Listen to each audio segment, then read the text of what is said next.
बच्चों, कैसे आप सभी का फिर से स्वागत करता हूं आपका अपने चैनल अमित भैया क्लासेस पर। जैसे आपको पता है कि मैं आज के जो है धातु अधातु का वीडियो नंबर 2 ला रहा हूं और इस वीडियो में मैं आपको जो है खनिज और अयस्क से रिलेटेड जितने भी कॉन्सेप्ट होते हैं, जितने भी डेफिनेशन होते हैं, बहुत ही अच्छे तरीके से और जितने भी इंपॉर्टेंट फैक्ट होते हैं उस वीडियो में मैं आपको बताने का प्रयास करूंगा। बस आपसे एक रिक्वेस्ट करूंगा कि अगर आपको वीडियो अच्छा लगेगा तो अंत तक देखिएगा और ज्यादा से ज्यादा शेयर कीजिए ताकि और भी बच्चे जो है इसके माध्यम से, अमित भैया के माध्यम से जो है वो अपने कॉन्सेप्ट को क्लियर कर सके। क्योंकि कई बच्चा जो है पढ़ता सब है लेकिन उसका कॉन्सेप्ट क्लियर नहीं हो पाता है। तो मेरा मकसद यही है कि आप जैसे बच्चों के लिए जो है आसान भाषा में, एकदम बिल्कुल ही आसान भाषा में मैं आपको समझाऊं और आपका हर कॉन्सेप्ट क्लियर हो जाए। तो आज मैं आपको सिखाने वाला हूं खनिज और अयस्क, इससे रिलेटेड जितने भी पॉइंट होते हैं वो कौन कौन से पॉइंट होते हैं उसको बहुत ही अच्छे से समझेंगे। अभी तक आप जितना भी बार पढ़ चुके हो खनिज और अयस्क के बारे में या नहीं पढ़े हो तो थोड़ा सा भी टेंशन मत लीजिएगा, क्योंकि मैं आपके टेंशन को दूर करने आया हूं।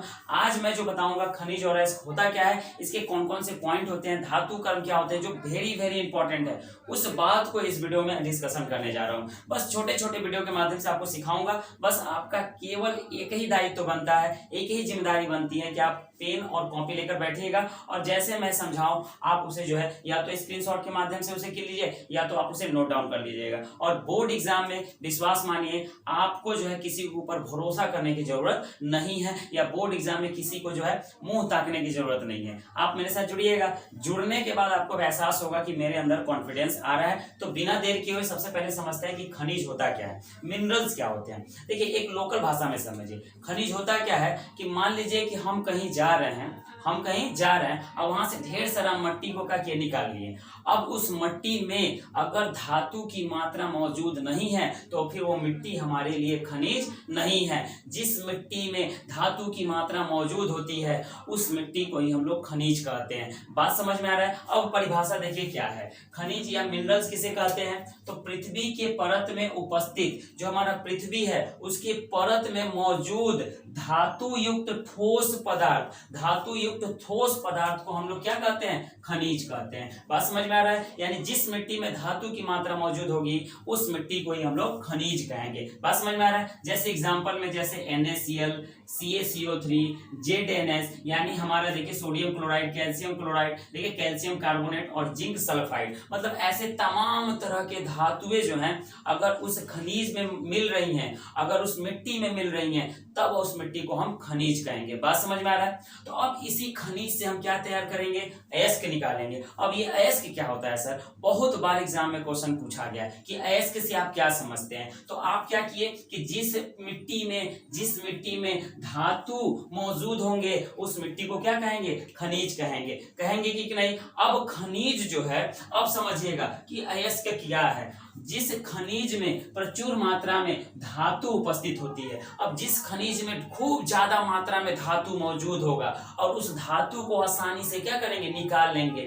सरलता से निकाल लेंगे, तो उस धातु को हम क्या कहेंगे, अयस्क कहेंगे। मतलब कि जिस मिट्टी में ज्यादा मात्रा में धातु मौजूद होगी उस धातु को आसानी से निकाल लेंगे, उस धातु को हम क्या कहेंगे, अयस्क कहेंगे। बात तो समझ में आ रहा होगा। अगर समझ में आ रहा होगा तो शेयर कीजिएगा। अब देख लीजिए कि आपकी परिभाषा जो आपको बोर्ड एग्जाम में लिखने हैं, जिस खनिज में प्रचुर मात्रा में धातु उपस्थित हो तथा सरलता से धातु को क्या किया जाए, प्राप्त किया जा सके, उसे ही अयस्क कहते हैं। यानी जिस खनिज में धातु की मात्रा प्रचुर मात्रा में होगी उस धातु को जब हम निकाल लेंगे तो वो धातु ही क्या कहलाएगा, अयस्क कहलाएगा। बात समझ में आ रही है। अब कुछ धातुओं के अयस्क को याद कर लेते हैं। यहां से आपके लिए इंपॉर्टेंट क्वेश्चन यहां आ जाता है। एक नंबर में ऑब्जेक्टिव में क्वेश्चन पूछा जाता है कि सोडियम के अयस्कों के नाम बताइए, मैग्नीशियम के अयस्क कौन कौन है, एल्युमिनियम के कौन है, लोहा का कौन है, पारा का कौन है, सीसा का कौन है। तो कुछ अयस्क मैं आपको यहाँ पर लिखवा दे रहा हूँ और कुछ अयस्क यहाँ पे फोटो डाल दे रहा हूँ। आप उसको स्क्रीनशॉट लेकर सारे अयस्क को लिख लीजिएगा ताकि आपको कोई भी एग्जाम में अगर एक नंबर का आए कि बताइए सोडियम का अयस्क कौन होता है तो उसको आसानी से हम नहीं छोड़ेंगे। बात समझ में आ रही है। तो आइए समझते हैं कि देखिए ये सोडियम सोडियम है। क्या है? सोडियम। सोडियम एक प्रकार का धातु है। तो इस धातु से हमें अयस्क प्राप्त होगा। कौन कौन सा अयस्क? देखिए, तो बोरेक्स प्राप्त होगा। क्या याद होगा? बोरेक्स। कि देखिए कई बार इस बोरेक्स का फार्मूला पूछा जाता है, तो मैंने बोरेक्स के फार्मूला को लिख दिया, Na2B4O7 × 10H2 है। तो ये किसका अयस्क है? तो ये सोडियम धातु का अयस्क है। उसी तरह मैग्नीशियम धातु का अयस्क क्या क्या है? तो मैग्नीशियम का धातु का है डोलोमाइट और कार्नेलाइट। इस पॉइंट को याद रखिएगा। मैग्नीशियम धातु के अयस्क कौन है? डोलोमाइट और कार्नेलाइट। इसी तरह एल्युमिनियम के हैं क्रायोलाइट, बॉक्साइट और कोरंडम, ये एल्युमिनियम के अयस्क है। लोहा का अयस्क देख लीजिए, मैग्नेटाइट, हेमेटाइट और लिमोनाइट। इसी तरह सीडेराइट भी लोहा का अयस्क होता है। तो जो पॉइंट मैं यहाँ लिखवा रहा हूँ ये वेरी वेरी इंपॉर्टेंट है, और बाकी जितने भी चीजें मैं अयस्क का फोटो दे दूंगा उसमें से आप स्क्रीनशॉट लिखकर आप अपने नोट्स को बना लीजिएगा। इसी तरह सबसे ज्यादा कई बार पूछा जाता है कि पारा, पारा का अयस्क क्या होता है? तो याद रखिएगा सीनेबार। बात समझ में आ रही है? इसी तरह सीसा, सीसा का अयस्क क्या होता है? तो गैलेना। तो उम्मीद करूंगा आपको खनिज और अयस्क और उस धातु के कौन कौन से अयस्क होते हैं ये बिल्कुल अच्छे से समझ में आ गया होगा। अगर अच्छे से समझ में आ गया तो आप स्क्रीनशॉट ले सकते हैं। अब हम चलते हैं कि जब अयस्क से हम शुद्ध धातु प्राप्त करेंगे, यानी शुद्ध धातु प्राप्त करने की प्रक्रिया को क्या कहेंगे? तो उसे हम धातु कर्म कहते हैं। तो धातु कर्म जो है कई चरण में होता है, जिसे हम गैंग कहते हैं, निस्तापन कहते हैं, भर्जन कहते हैं, धातुमल कहते हैं, प्रगलन कहते हैं। अब ये होता क्या है तो इसको बारी बारी से समझते हैं, बिना वीडियो को जो स्किप किए हुए है आप पूरे वीडियो को अंत तक देखिएगा। देखिएगा कि धातु और धातु का जो ये टॉपिक मैं आपको समझाने जा रहा हूँ कि धातु कर्म क्या होता है, और ये हर बार एग्जाम में क्वेश्चन पूछा जाता है। तो बिना मिस किए हुए चलिए हम नेक्स्ट आपको समझाते हैं कि धातु कर्म क्या होते हैं, उसके कौन कौन से टर्म हैं। समझते हैं। सबसे जो इंपॉर्टेंट टॉपिक है वो धातु कर्म, जिसे मेटलर्जी के नाम से जानते हैं। और ये एग्जाम में ऐसा कोई एग्जाम ही नहीं है जो इस टॉपिक से आपसे क्वेश्चन नहीं पूछे। जैसा कि मैंने आपको एक बोर्ड में एक बहुत ही शॉर्ट तरीके से समझाने वाला हूं कि धातु कर्म क्या है और धातु कर्म के कौन कौन से पद यानी कौन कौन से टर्म है। सबसे ज्यादा इंपॉर्टेंट यहाँ पर निस्तापन, भर्जन, गालक, धातुमल और प्रगलन। कई बार एग्जाम में आपसे जो है बोर्ड एग्जाम में इसके डेफिनेशन यानी परिभाषा पूछे जाते हैं। तो कई लोगों को मैंने देखा कि पूरा बोर्ड पर लिखकर जो है उसको क्या कर रहे हैं, सेम टू सेम जो है आपको समझा दे रहे हैं। अगर आप वीडियो को देख रहे हैं तो वो बिल्कुल भी समझ में नहीं आता है। क्यों नहीं समझ में आता है? क्योंकि वो जो किताब में बात लिखी गई है उसी किताब को बोर्ड पर लिख देते हैं, तो कैसे समझ में आएगा?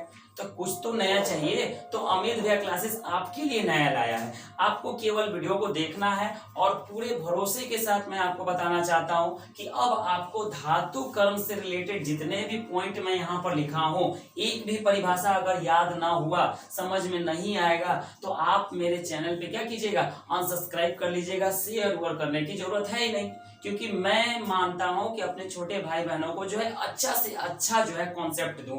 तो आइए समझते हैं। सबसे पहले धातु कर्म क्या होता है। इससे पहले हमने समझा कि खनिज क्या होता है। खनिज मैंने आपको समझा दिया कि पृथ्वी में मौजूद जो मिट्टियां होती हैं, है ना, अगर उस मिट्टी में धातु की मात्रा मौजूद है तो उस मिट्टी को हम खनिज कहेंगे। अब उस खनिज में अगर ज्यादा मात्रा में धातु मौजूद है तो उस धातु को अलग कर लेंगे तो वही धातु अयस्क कहलाएगा। बात समझ में आ रहा है? लेकिन वो धातु पूरी तरह से अभिशुद्ध नहीं है, तो हम क्या करेंगे, उसका धातु कर्म करेंगे। क्या करेंगे? अब ये धातु कर्म क्या होता है सर, थोड़ा सा हमको डिटेल में समझाइए। तो देखिए, धातु कर्म का मतलब होता है कि जब अयस्क से हम धातु को प्राप्त करेंगे, शुद्ध धातु को प्राप्त करेंगे, तो उस अयस्क के धातु को साफ सुथरा करेंगे। साफ करेंगे तभी तो एकदम मिलेगा शुद्ध धातु। तो जब हम अयस्क से धातु प्राप्त करेंगे, शुद्ध धातु, तो उस धातु का क्या करेंगे, अच्छे से शोधन करेंगे, साफ सुथरा करेंगे। वही शोधन क्या कहलाता है, धातु कर्म कहलाता है। यानी धातुओं को साफ सुथरा करने की विधि को क्या कहते हैं, धातु कर्म कहते हैं। बात समझ में आ रहा है? अब इस साफ सुथरा करने में उसको कई गो चरण से गुजरना पड़ेगा, कई गो स्टेप से उतरना पड़ेगा। मतलब कि अगर आपको छत से नीचे जाना है तो क्या करेंगे, सीढ़ी से उतरेंगे, एक एक सीढ़ी से उतरेंगे, डायरेक्ट थोड़ी ना कूद जाएंगे। तो कूदेंगे तो उसका खामियाजा आप भुगतेंगे। तो धातु कर्म का मतलब तो आप समझ गए कि धातुओं को साफ सुथरा यानी शुद्ध करने की प्रक्रिया को ही हम लोग धातु कर्म करते हैं, यानी मेटलर्जी के नाम से जानते हैं। अब इसमें पहला जो चरण है, इस धातु को साफ करने का पहला चरण जो कि आप देख रहे हैं कि गैंग। अब ये गैंग क्या होता है। मान लीजिए कि मैं एक अयस्क लाया हूं और इस अयस्क में ढेर सारी मात्रा में धातु मौजूद है, तो इस धातु को प्राप्त करने के लिए हमें इसका क्या करना होगा, खूब शोधन करना होगा, साफ सुथरा करना होगा। तो जब आप साफ सुथरा करेंगे तो इसमें से ढेर सारी गंदगियां निकलेंगी, गंदगी निकलेंगी ना, तो गंदगी के रूप में क्या क्या होगा, तो अगर उस धातु को प्राप्त करने में ढेर सारे कंकड़ पत्थर बालू ये सब मिल रहे हैं, तो उस कंकड़ पत्थर बालू को हम लोग गैंग कहते हैं। तो अब हमारा जो अयस्क से जो धातु प्राप्त हो रहा है थोड़ा सा शुद्ध हो चुका, क्यों, क्योंकि उस शोधन से हमें कंकड़ पत्थर और बालू को क्या किया, हमने निकाल दिया। तो अगर आपसे क्वेश्चन पूछेगा कि गैंग क्या होता है, तो जब अयस्क से शुद्ध धातु प्राप्त करने की प्रक्रिया में जब कंकड़ पत्थर बालू को अलग कर देते हैं तो वही गैंग कहलाता है। समझ में आया, समझ में आया होगा। नेक्स्ट आइए अब निस्तापन कहते हैं। तो जब उस अयस्क को याद रखिएगा, जब उस अयस्क को वायु की अनुपस्थिति में ऑक्सीजन की अनुपस्थिति में गर्म करेंगे तो उससे जो हमें धातु प्राप्त होगी, जो धातु की ऑक्साइड प्राप्त होंगे, उस प्रक्रिया को हम निस्तापन कहेंगे। अगर आपसे क्वेश्चन पूछा जाता है कि धातु कर्म में आप निस्तापन से क्या समझते हैं, निस्तापन किसे कहते हैं, तो आपको एक छोटा सा परिभाषा देना है कि जब अयस्क को वायु की अनुपस्थिति में गर्म करते हैं तो हमें धातु के ऑक्साइड प्राप्त होते हैं, इस प्रक्रिया को निस्तापन कहते हैं। बात समझ में आ गया? उम्मीद है कि आपको बहुत ही अच्छे समझ में आ रहा होगा।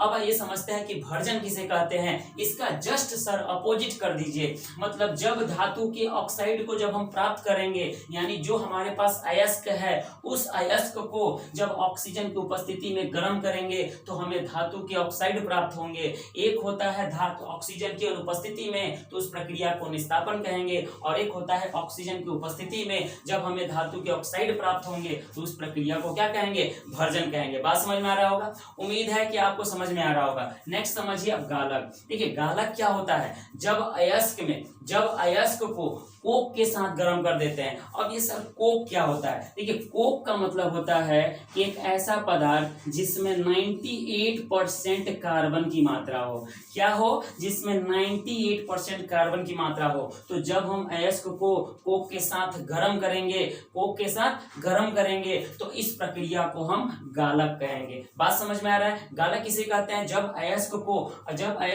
कोक के साथ उच्च ताप पर गर्म करते हैं तो हमें धातु के ऑक्साइड प्राप्त होते हैं। इस प्रक्रिया को हमें क्या कहते हैं? गालक कहते हैं। ये तो आपको और समझ में आ रहा होगा। जब ये समझ में आ रहा होगा तो इसको क्यों छोड़े और इसको क्यों छोड़े? धातु मल, मल का मतलब होता है कचरा। क्या होता है? मल का मतलब कचरा, यानी धातु से जो मल को हम बाहर करेंगे वही कचरा क्या कहलाता है? धातु मल। मतलब कि जो धातु होगा तो उसमें कई सारे अद्रवणशील पदार्थ होंगे जो घुलते नहीं हैं, तो हम उसको क्या करेंगे? उसको द्रवणशील बनाएंगे, उसको पिघलाएंगे, और जैसे ही पिघलाएंगे वो जो कचरा है वो हल्का होने के कारण ऊपर आ जाएगा और उसे आसानी से हम अलग कर देंगे, तो उसको हम क्या कहेंगे? धातु मल कहेंगे। बात समझ में आ रही है? ये सारी प्रक्रियाएं क्या प्राप्त करने के लिए बता रहे हैं? तो शुद्ध धातु प्राप्त करने की ये प्रक्रिया है। तो इतना तो बात समझ में आ गया कि धातु मल किसे कहते हैं। और जैसे ही धातु मल प्राप्त हो जाता है, लास्ट टॉपिक आता है शुद्ध धातु प्राप्त करने का,